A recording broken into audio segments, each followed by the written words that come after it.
Amen. I want to talk about stewarding your gift, stewarding your personal gift. And if you'll turn to 1 Timothy chapter 4, this will be the main text for our morning. You know, in fact, let's just read it first. Verse 12, we're going to start at verse 12. Let no one look down on your youthfulness, but rather in speech, conduct, love, faith, and purity, show yourself as an example for those who believe. Verse 14, do not neglect the spiritual gift within you, which was bestowed upon you through the prophetic utterance with the laying on of hands by the presbytery or the elders. Take pains with these things, be absorbed in them, so that your progress may be evident to everyone. Pay close attention to yourself and to your teaching. Persevere in these things, for as you do, you will ensure salvation for both yourself and for those who hear you. You know, I love this because Paul is talking to Timothy about taking an account for his ability. How many know accountability is an account for your ability? That's why it's called accountability. It's not account disability. I remember years ago, I had some disciples, some guys I was discipling. And by the way, how many know that Jesus never raised up Christians? He only raised up disciples. The word Christian was, believers were first called Christians in Antioch, and probably by their enemies and not their friends. So Jesus didn't raise up Christians. He didn't call people Christians who followed him. He called them disciples. The nature of a disciple is that what? You're disciplined. It comes from the word discipline. You have disciplined your life towards God. And so we had this group, and we read this book, really good book by a very famous person in the 1800s who used to gather, they'd gather, you know, their guys, their disciples, and they would open their meetings by confessing their sins. And so we read that book, we're like, well, that's what we should do, you know? And so we would go around the circle, and there was about 12 or 14 of us, and we would open by confessing the sins we committed that week. Yeah, I know. It wasn't like exciting. It was kind of like being at an AA meeting. You know, my name is Chris Valentin, and I'm a sinner. And here's the sin. And, you know, and there was a lot of pressure to think of ones if you hadn't, because you don't want to be, everyone's confessing your sin. You're like, yeah, I haven't committed one this week. They're like, you know you're a sinner. You know, so there was a lot of pressure to come up with one. You know, it's like, if you didn't do anything wrong, at least you had a wrong thought. Like, I had a bad thought this week. It was a very bad one. I don't want to tell you what it was, but it was evil, very evil. Okay. And, you know, and it just like, it became our culture for about a year. It became our culture. And thankfully, we came out of that. But, you know, I don't want to be a part of a culture where we're looking for what's wrong with one another. Like, I want to be a part of a culture where we're actually holding people accountable for the goodness, the godness, the gifts that God's given them. And I believe very much in accountability, and everybody on the front row knows that. Like, I'm very accountable myself, and I believe in, you know, iron sharpens iron, so one man sharpens another, faith for the wounds of a friend. I believe very much in being accountable for your character. But you know, when I go to a restaurant, I use salt, but I don't go to a restaurant because of their salt. I don't want salt to be the main meal. I don't want to create a culture out of an exception, is my point. I want a culture that when I step into the culture, I'm actually accountable for the gifts God has given me, not for the dysfunction in my life. And so, you know, we get up every morning, and you're probably like me. We get up and we, you know, spend about an hour getting ready for work, right? And I got up last night before before this morning. I got ready last night. I put 5 shirts out. You know, I didn't know what color mood I'd be in, so I ironed 5 shirts, got them all ready, actually steamed them, got them all ready, you know, got my pants, I got everything all set out, you know, and if I'm not in a blue mood, then I might be in a gray mood, so I put a couple coats up there, tried them on, you know, and then you might be bloated in the morning, so that might be a black, you might need black in the morning sometimes, because you can go to bed gray, but then you need black. Anybody know what I'm talking about? I spend a lot of time trying to look good, right? I mean, everybody tries to look good. Like, and then we say things like, I don't care what people think about me. You just spend an hour trying to make sure you look good. Stop. We all know it. And I'm like, and I'm good with that. Like, you know, I mean, if some of you are like, I didn't get ready, I'm like, we know, we smell it. Oh, that was bad. I shouldn't have said that. It's extreme. But anyway. The point I'm trying to make is we spend an hour proactively getting ready. In my case, I thought about what I'm going to wear the next day. I get it all ready because I don't want to, at 5 o'clock in the morning, try to think of if I'm bloated or not, where that shirt is. So I'm like, I'm thinking about tomorrow. I'm thinking about how I'm going to look tomorrow. Are you with me? What would happen if we spent 10 minutes every day thinking about the kingdom within us? When Paul writes to Timothy, he says, you've been given gifts. The presbytery laid hands on you, and they released gifts on you. And Tim, I want you to do something with the gifts, and I want you to be so good at doing something with what you got. I want everybody to go, Tim's progressing. Have you noticed Tim lately? I mean, his preaching gift's gotten so much better. And that thing he's got, that they told him about, that thing that he was going to do, did you notice how many people are being touched by that? And what I'm getting at is that he was being held accountable for the impartation that was released to him. And I'm saying, what would happen in your life? I don't even want to ask you this, but I bet you half the people in this room are bored. How do you get bored when God's in you? I'll tell you how you get bored. You don't pay attention to the God in you. You pay attention to what people think about you. How do I know that? Because I'm married to Kathy. That was bad. I was just being funny. And my point is that we're responsible for ourselves. In 1 Samuel 30, it's the story of the Amalekites carrying off all of David's men's wives and sons and daughters. Do you remember this? And David comes home from this battle, which they won, and all their family's gone. And it says this in verse 6, moreover, David was greatly distressed because the people spoke of stoning him. For all the people were embittered, each one because of his sons and daughters. But listen to this, but David strengthened himself in the Lord his God. That's a great title for a book. I might write that book, Strengthen Yourself in the Lord. And the point I'm making is this, is that David didn't whine and cry. David strengthened himself in the Lord.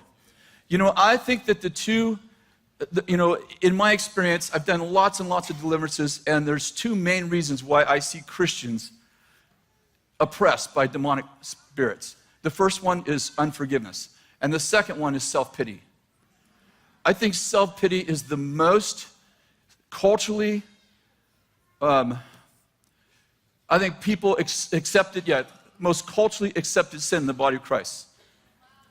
And there's people in here like you were a victim, like you were raped or you were molested, some terrible thing happened. I'm not saying that doesn't deserve sympathy and the fact that you were actually a victim. I'm talking about a victim mentality. I'm talking about that, like, I'm powerless, everything's bad, nobody loves me. It's like, you take responsibility for you and strengthen yourself in the Lord.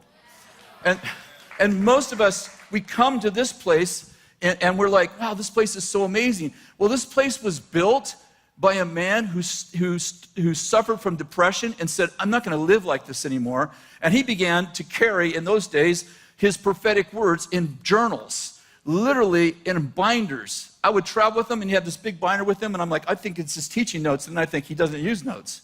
I'm like, what are those things? He's like, those are my prophecies. I read them over myself every day.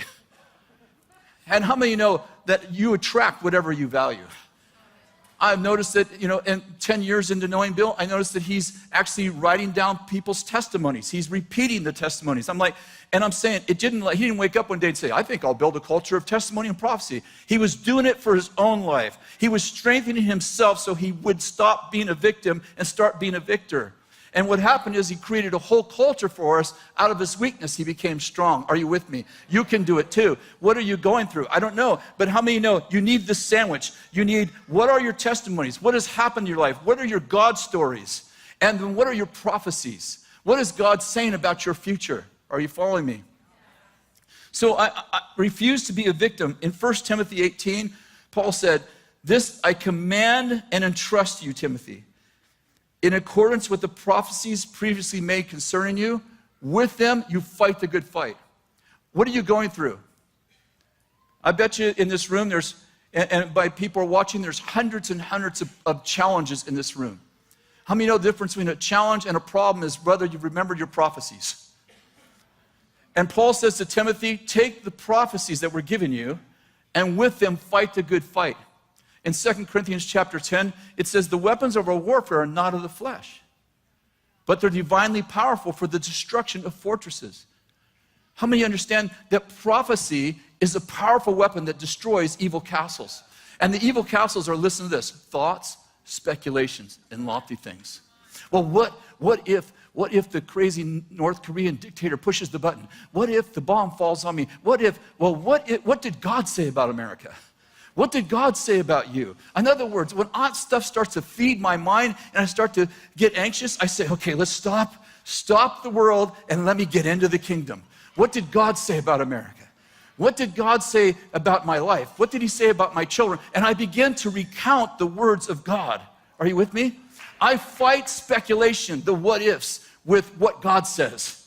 Well, what if? But what if God said? I know, it's a good word. Better than your response. That's all right, too late. I encouraged myself in the Lord already before I came in here. Like this is the third time I've encouraged myself in the Lord already. Israel was going through a very difficult time, and they were terrified. And I love Isaiah's response. Verse 10 of chapter 41 of Isaiah, he writes this, don't be afraid, I'm with you. Don't be anxious or look around you, for I'm your God. I will strengthen you. Surely I will help you. Surely I will uphold you with my righteous right hand. Behold, all those who are angered at you will be shamed and dishonored. Those who contend with you will be as nothing, and they will perish. You will seek those who quarrel with you, and you'll not find them. Those who war against you will be nothing and non-existent. For I am the Lord your God, who upholds your right hand and says to you, don't be afraid, I will help you. Do not fear, you worm Jacob. I love that part. He calls him Jacob instead of Israel. Do not fear, you worm Jacob. You men of Israel, I will help you, declares the Lord. For your Redeemer is the Holy One of Israel. Behold, I have made you a new, sharp, threshing sludge with double edges. And you will thresh the mountains and pulverize them, and you will make the hills like chaff. And you will whittle them out, and the wind will carry them away, and the storm will scatter them, but you will rejoice in the Lord, and you will glory in the Holy One of Israel. Their enemies are surrounding them, they're terrified. And Isaiah says, I got a word for you. Here's the word. You're going to look around your enemies, you're going to be no more. You're going to even look to find them, they're going to be gone. They're going to scatter, they're going to disappear, they're going to vaporize. And everyone who contends with you is going to contend with me, and they will be nothing. They'll be put to shame. Listen, don't be afraid. I've made you like a war axe, double-edged. You're going to pulverize the mountains. He's talking about authorities, principalities, and powers. Don't worry about those guys. I've made you like a sledgehammer. You're going to break through those guys. You're going to whittle them out. The wind's going to blow them away. Stop being worried, you worm.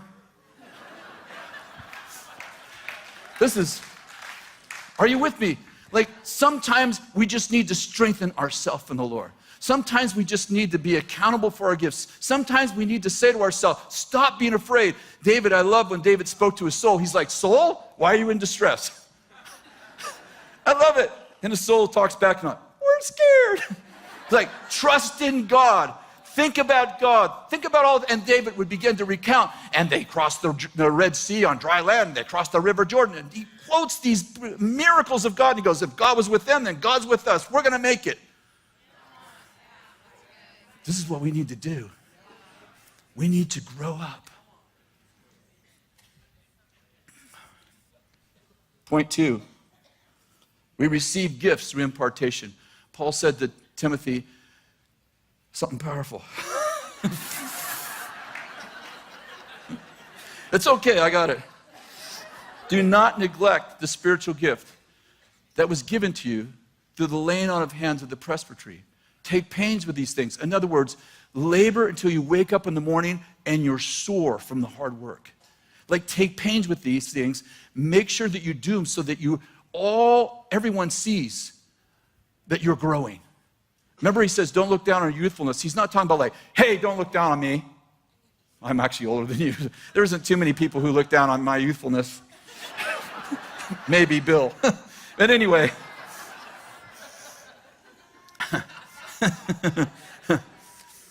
Romans chapter 1, verse 11 says this. Says, I long to come to you, Paul writes to the Romans, that I might impart a spiritual gift to you, that you may be established. Think about this.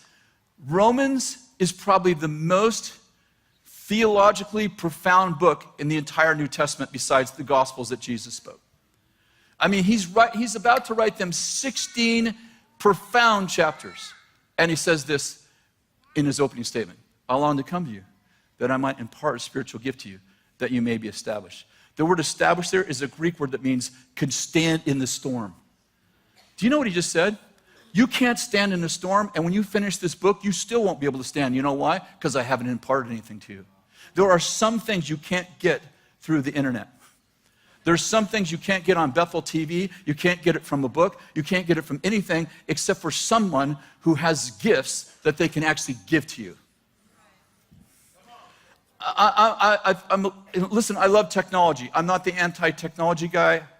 I actually started Bethel Media, so I'm kind of like it. But people write me all the time. I bet they do to some of you too, and they say, oh, I'm over here in such and such place, and you're my pastor. I'm your pastor? No, I could be your teacher. Paul said, you may have many teachers, but you don't have many fathers. And people watch by Bethel TV, and they're like, you're my leader, you're my pastor. I'm like, you have a virtual leader and virtual fellowship on virtual church with virtually nobody. And we listen to the best speakers in the world, right? I mean, YouTube, you don't even have to go anywhere. I mean, sit in your house and you hear the best preaching. You can put it on your big screen TV and hear people preaching up there. And, it's all edited, and it's the best preaching in the world. They edited all their mistakes out and their cuss words. And you're listening to the best message ever. And you're like, I listened to 5 of them. I went to church 5 times today. No, you didn't. You just heard messages. And we are enamored with knowing stuff we can't ever do.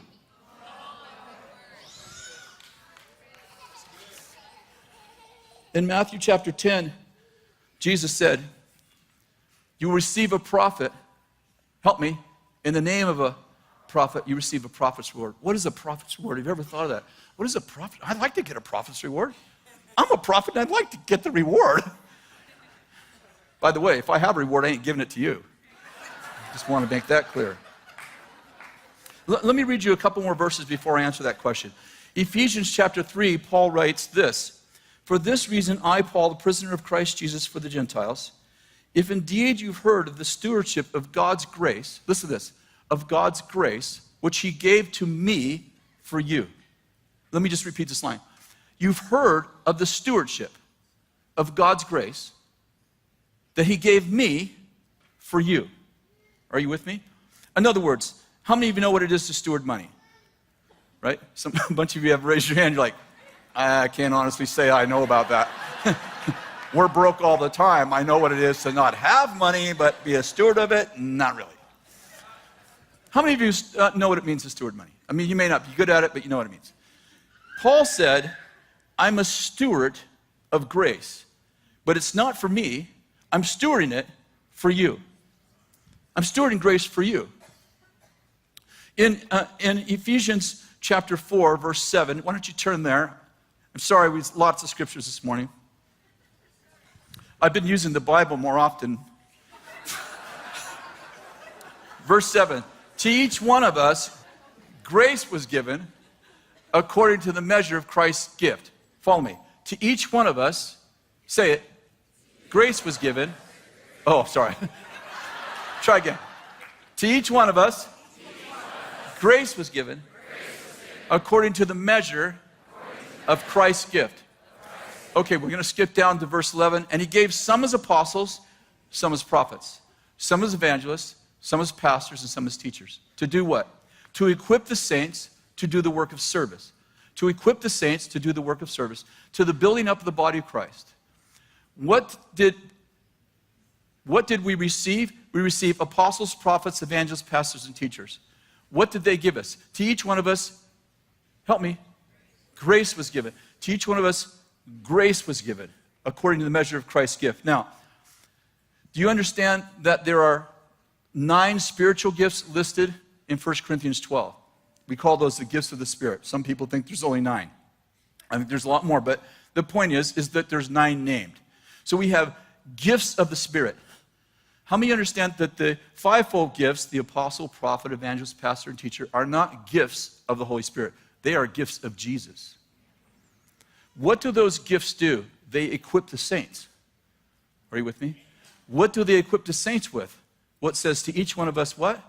Grace was given. Okay, now, Romans 12, verse 6 says, since we have gifts that differ according to the grace given to us, let each of us exercise them according to the level of his faith. Let me say it again. Since we have gifts, everybody say gifts, that differ, everybody say differ, according to the grace, everybody say grace, given to us, let each of us exercise them according to the proportion of his faith. Are you with me? Okay, in that verse, what do we learn? We learned that we have gifts, right? And they're different according to what? Grace. And we're supposed to exercise them according to what? The proportion of our faith. Are you with me? Okay, let's go back. So if you receive a prophet, and the name of a prophet, you receive what? A prophet's reward. What is a prophet's reward? I propose to you that a prophet's reward is grace. What does grace do? It equips you. With what? Gifts. Okay, think of it this way. Let's pretend there's a soda fountain here, and there's 5 flavors. There's root beer, Coca-Cola, orange, Dr. Pepper. There's no diet. Diet's like false prophet.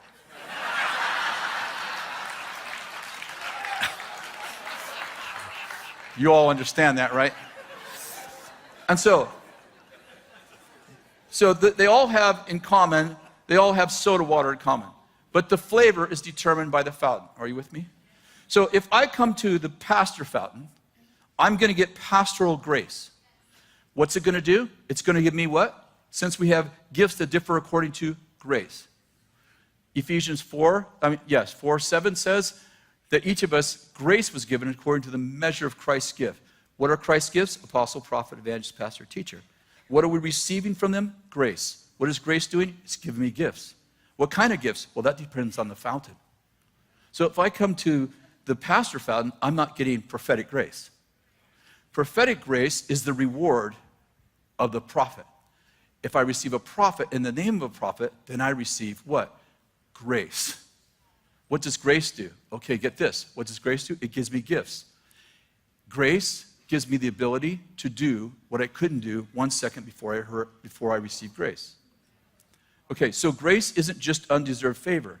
Grace is the operational power of God. Are you following me? I've told this story many times. It's one of my favorite. There was a pastor brought 5 of his leaders, actually 10 of his leaders, 5 couples, to our leaders advance many years ago. And the pastor said, hey, can you pray for my team? I'm like, yeah. So I was praying for the first couple, husband and wife. And I said to the woman, the wife, I said, I see you playing guitar, writing songs, and leading worship. And she immediately stopped me and she said, that's not me, that's my husband. My husband's the worship leader in our church. I said, lady, shut up. She said, I'm tone deaf. I said, lady, shut up. I said, you know what prophecy is? She said, I guess I don't. I said, prophecy is foretelling, I'm telling you the future, and forthtelling, I'm causing the future. I said, if you receive a prophet, in the name of prophet, you receive the prophet's reward. But how many know the value you place on the word determines the power you receive from the word? So she goes, do me again. So I said, I see you playing guitar, right? It was a lot longer than this, but you get the idea. So about, 9-10 months later, right in the back, she comes up and she said, hey, do you remember me? In the aisle back there. And I said, no, I don't. She said, you prophesied over me about 9 months ago. I said, I honestly don't remember. But you told me to shut up. I said, oh, I remember you. And she said, you said I was going to write songs, play guitar. And I said, yeah, and you're going to lead worship. I remember that. She said, yeah, do you remember I told you I was tone deaf?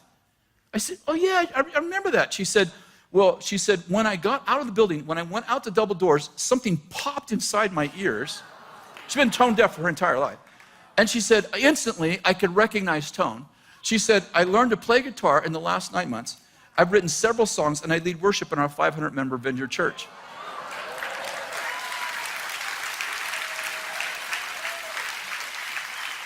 So what's the point? The point is grace gives you the ability to do what you couldn't do 1 second before you heard it. What is a prophecy? I'd like to propose to you that when you prophesy, it's like dramatizing it doesn't make it a prophecy. Brother, I see the Lord says unto you. It's like, that's all good, the drama's all good. or Shabbat, whatever your deal is. Shabbat if you need, I don't care. But what makes a prophecy, let's say that your words are red. It's just a metaphor. Your words are red. But on the red, there's blue. See, what makes a prophecy is that there's blue on the red. The blue makes the red happen. You can say amazing things. You can even say, the Lord says. If it's not the Lord, there's no blue on the red. The blue is the ability to make the red happen. Are you following me? So what I'm getting at is this, is that Paul tells Timothy, you received gifts through impartation. Did you get it? Through impartation, you received gifts. And those gifts give you abilities. And Tim, you need to do something with what was given to you. Are you following me? Tom, come up here.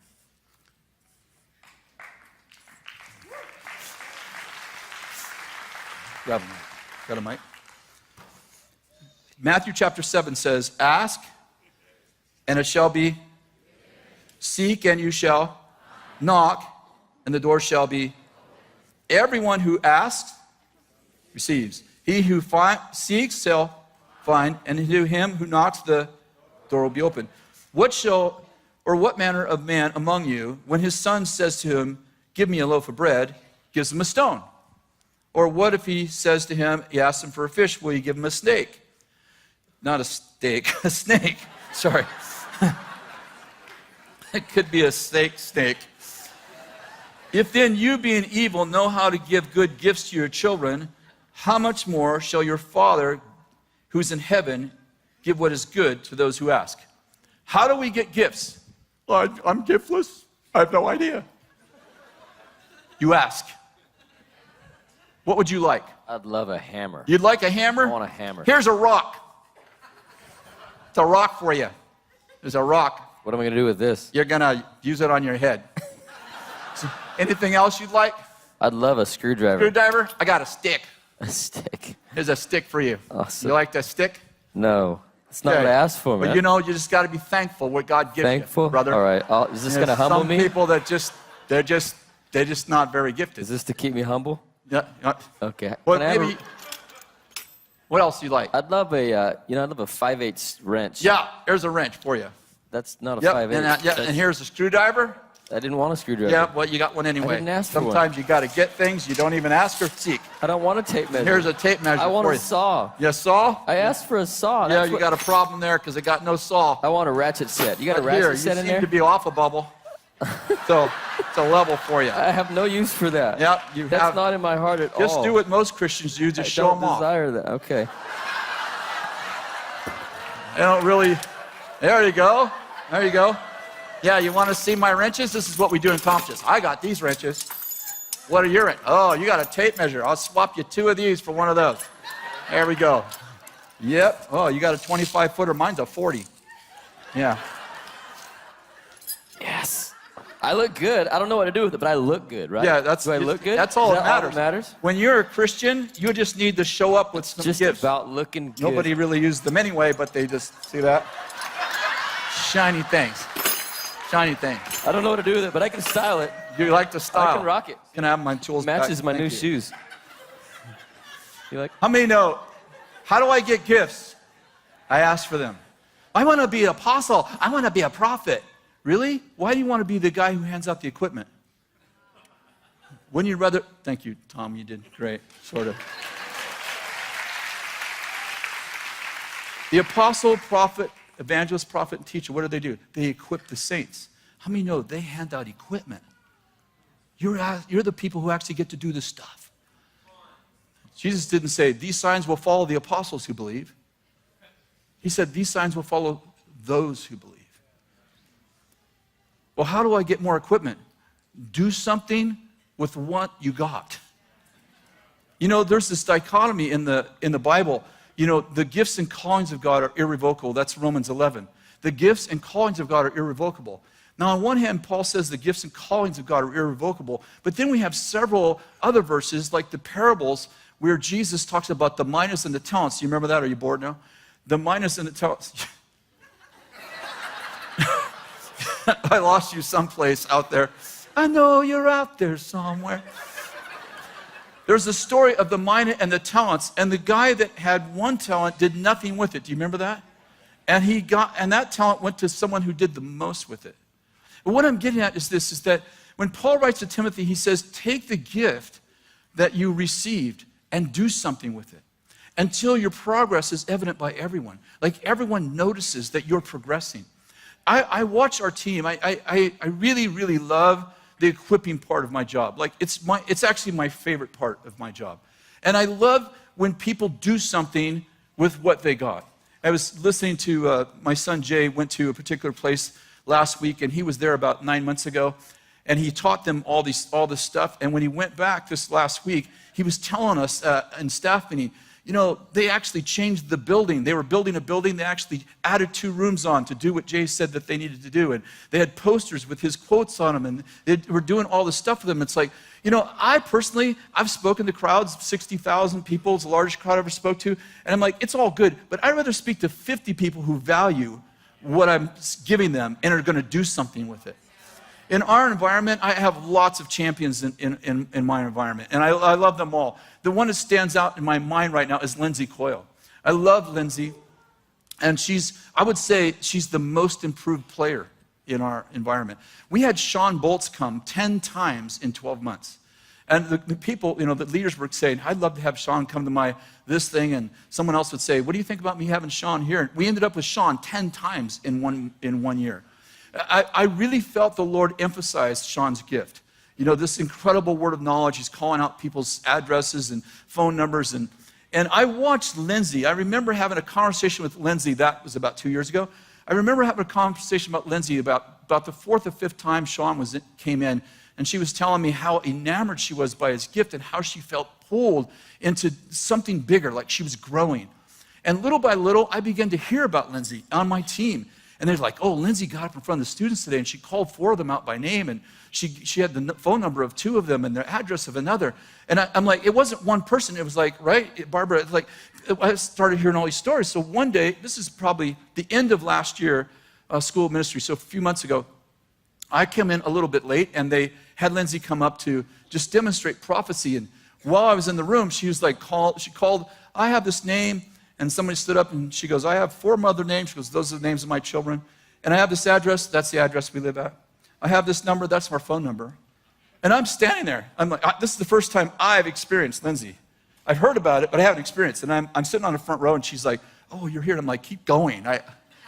So I got up on the stage with her, and I'm with her. And I'm like, so I said, we'll minister together. So she calls someone out by name, another person out by name, tells them this whole thing about their phone number, their address. And I'm like, you're a man. There's someone in here, you have glasses, and you need them for both eyes. I mean, I was so excited. Like, here's one of my daughters, my spiritual daughters, and she's growing beyond me. I'm like, how do you get more excited than that? And I'm jealous in a good way. I'm like, I told her before I got down, I said, would you put your hands on me and give me that thing? And I'm like, this is what Paul's telling Timothy about. Like, don't just get tools, build something. Do something with what God gives you. Like, be responsible to do something with what God gives you. It's not just shiny things we show one another or bring to a conference or tell other people about. It's something we're building the kingdom with. Are you with me?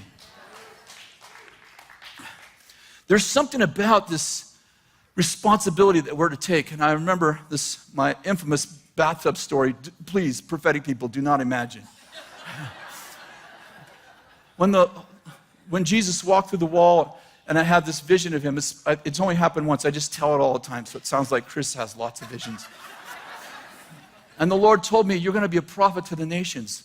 You're going to speak to kings and mayors and governors and presidents and prime ministers, and you're going to bring the kingdom into governments, into nations. And then when he turned to go, he turned back to me. You might remember this if you've heard this before. And he said to me, and history will tell us if you believe me. History will tell us if you believe me. I mean, this is the first time I understood that the Lord's going to do things for me, but he wants to do things with me. He said to me, history will tell us if you believe me. In other words, at the end of time, we're going to look back and we're going to see if you had the full impact you were equipped for. Because I equipped you to do this, and if you just do this, it won't be my fault. It'll be about you.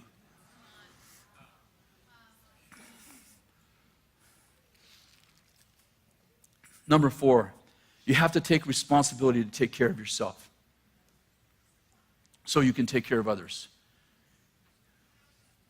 Watch over your teaching, he said to him.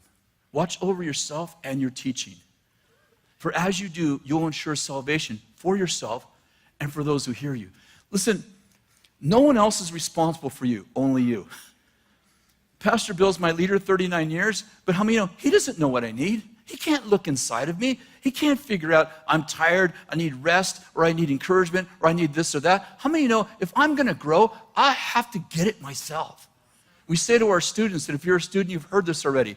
If you do your homework so you won't get in trouble, you haven't taken ownership of your life. You've left it with us. And you're not going to grow as long as I'm an owner of your life. And by the way, I don't want ownership of you. I don't even want to rent you. What I'm getting at is this. Do your homework so you'll grow you. Walk in the room and say, I'm going to get everything I can get out of this room. Come Sunday morning, and say, this morning, I'm going to get something new. I'm going to get equipped. Something's going to be imparted. I'm in the room with someone who's gifted. It may be the person sitting next to you or the speaker who's speaking. I didn't come here to critique the message. I didn't come here to say, I didn't like that part or I don't agree with that. Just take the part you like and don't bring a little shot glass. I mean, I didn't finish that.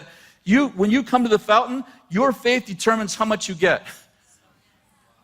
How many of you know he gives the Spirit without measure, so the measure's on your side? You can be like the widow who brought 10 jars, or you can be like the widow who brought 1,000 jars. It's not going to stop flowing until you decide to not contain it anymore. So when you come ready. Prepare your heart when you come to church. Prepare your heart when you're in the presence of a woman of God or a man of God or someone who has more than you. And sit with those people and get everything you can. I've come prepared. Just like I get up in the morning and I make sure I'm looking good on the outside, I'm prepared for the day. When I sit with a man of God, a woman of God, an elder, somebody who has something more than I do, I get lower too. I position myself in honor. Are you with me? I'm not talking about being a slave or anything like that. I'm just talking about I'm honoring the gift on that person. I'm saying, if you honor your mother and father, you receive life. I'm like, I am casting a highway up and I'm getting underneath that Psalms 133, how good and how pleasant it is for brothers to dwell together in unity. It's like the ointment, the oil from the top. How many of you know you can be at the top of the head or the bottom of the foot and you get the same anointing if you get in line? And I'm getting in line because I'm going to receive, and I'm preparing myself to receive. I'm not here to critique the movie. I'm not here to critique the actors. There ain't no actors in here. It's just all real people with flaws and faults, and they don't get everything perfect. And you have to weed through that and go, I like that right there. I'm taking that. My heart burned when he said that. My heart burned when she prayed for me this morning. Something happened to me, and I'm going to go back, and I'm going to find out what tool I got, and I'm going to start using it. That's what I'm going to do. People sometimes say crazy stuff, You've heard it too. Well, I go to that church and they just don't feed me. Well, let me say something. If you're 6 months old, that's okay. We get you. And they should be taking care of you. But if you're 6 years old, get over yourself. I'm saying this is that I'm a victim. Like, do you have a Bible? Yes. Can you read? Yes. I'm not sure what your problem is. I mean, you go into McDonald's, you're like, I'd like to have a hamburger. Who's going to feed me? I'm like, really? Really? And I'm saying we have to get out of, someone's going to take care of me. It's your job to make sure I grow. No, I'm sorry. It's your job to make sure you grow. And by the way, it doesn't matter if you're the baby toe or the head. We need you to be fully you. Like, I'm just the baby toe. I'm insignificant. Nobody cares about me. Nobody cares about you till we cut you off. Do you know these NBA players? It's so funny to me. It's like they get turf toe and hurdy toe, and they get paid $10 million to play, and their toe hurts. I'm like, if I was playing, I say to the Lord, Lord, if you made me that good, even now, 62, I think I'm NBA-ish. I have the tenacity and the drive. And I persevere. Lord, if I had turf toe, I'd cut my toes off and I'd play with a wood foot. I'm simply saying, you don't think you're important. You're important. It doesn't matter if you're the toe or if you're the hand or you're the knee, you matter. And listen, if you don't show up, it costs someone else. Let me say this one more time. If you don't show up, somebody, maybe they don't even know it, maybe they came hungry, maybe they came broken, and they sat right next to you, and you were supposed to be to them the grace they needed for that moment. You were supposed to be it, but you maybe were in feel sorry for yourself mode. Or I'm bloated and I wore the wrong color. And instead of giving them what they needed, you were self-absorbed. Come on, we've all been there before, right? I've been there too. And it's like I'm so absorbed in what I'm not, in my deficiency, or in I'm not feeling so good, or I'm in a bad mood. And God goes, I stationed this person next to you so that you would give them grace for the thing they're going through. I sat them right next to you, and you were in, I'm nobody, I'm nothing, I'm a victim. And you didn't deliver the grace you were supposed to deliver. Timothy, pay attention to yourself, pay attention to your teaching for two reasons. It will ensure salvation for you and all the other people I've brought to listen to you.